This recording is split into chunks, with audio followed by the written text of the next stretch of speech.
And good morning, and this is part 3 of our new sessions that we're doing on Is the Rapture True?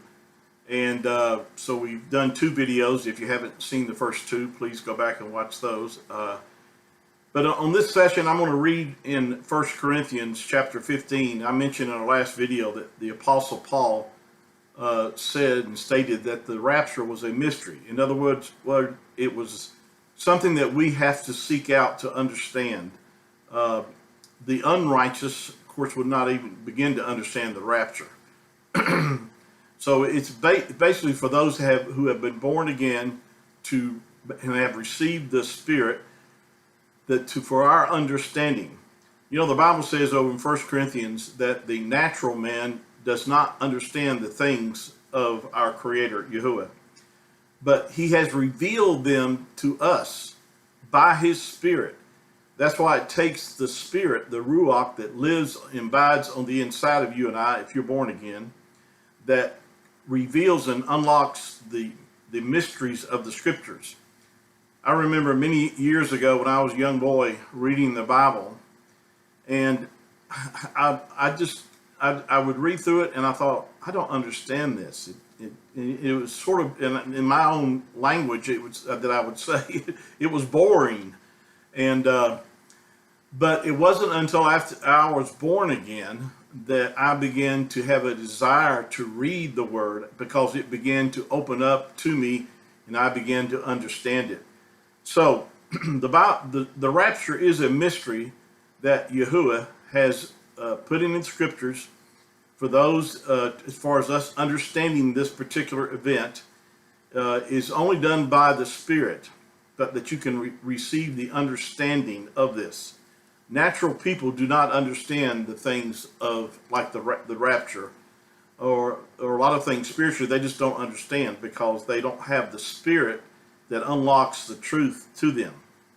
So in 1 Corinthians chapter 15, the Apostle Paul in verse 51, and by the way, the verses I'm going to read are 51 down through, actually I'll read down through 54. But in these particular verses, this is again another place where the rapture is revealed.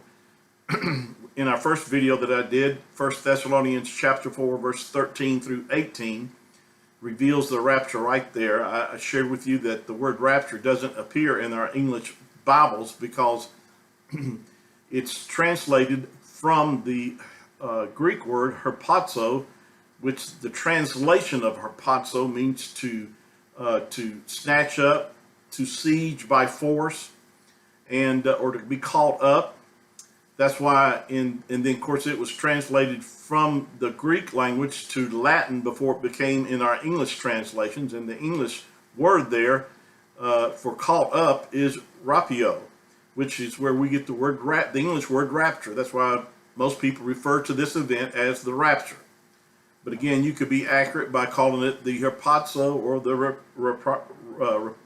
rapio, or you could be accurate by saying it just means caught up. So, because that's what happens. And then, so 1 Thessalonians chapter 4 reveals the rapture through verses 13 through 18.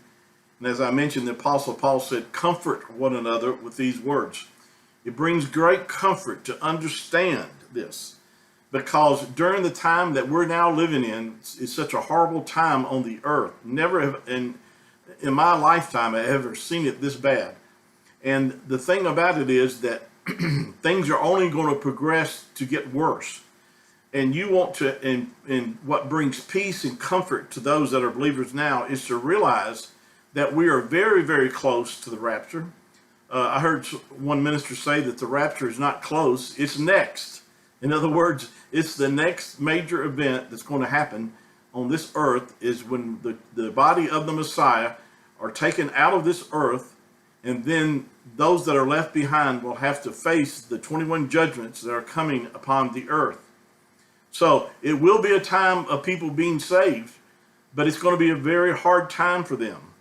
If they survive during that time frame, you know, it's going to be very difficult for them. Most of them will have to give up their lives for the witness of the Mashiach, and so forth. So that's why you want to know that you are born again by the set apart Spirit, because all true believers, whether they believe in the rapture or not, or whether they believe that it's at the end of the tribulation, or whatever that their beliefs are,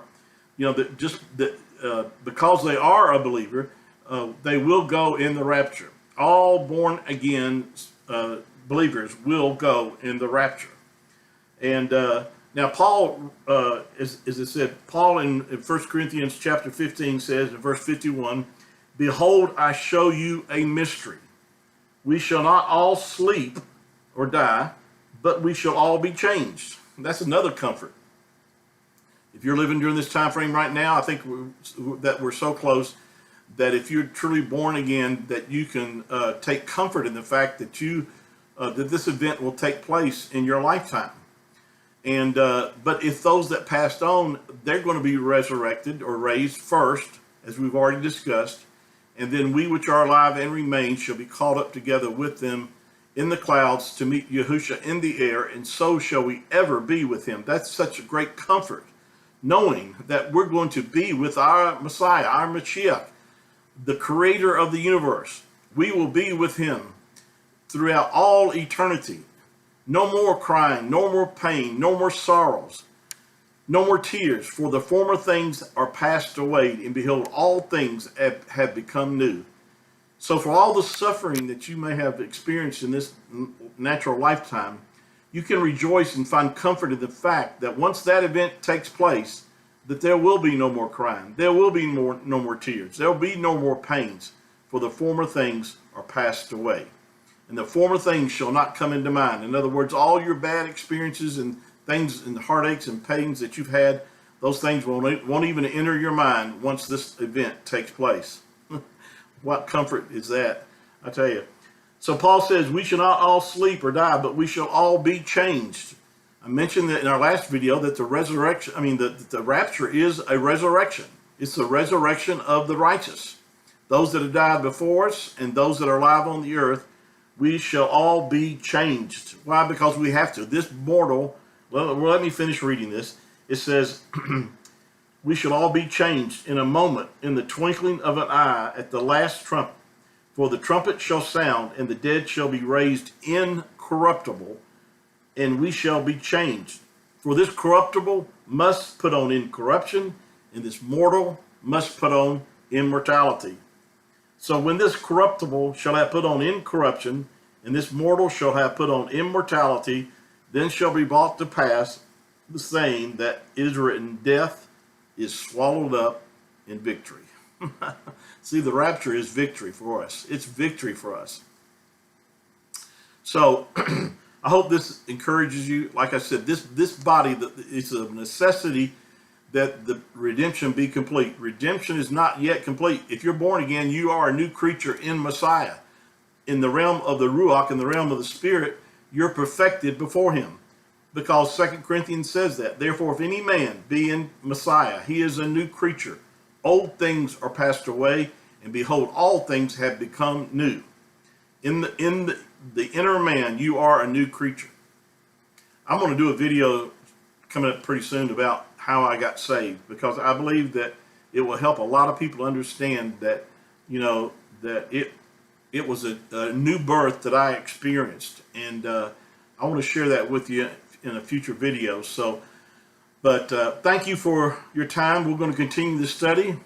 Please share this with others. Please subscribe to my channel if you haven't already, and be encouraged and know that this event is very close. Like I said, it's not soon. It's really the next thing that's going to happen as far as a major event on this earth is the rapture of the believers. Until next time, shalom.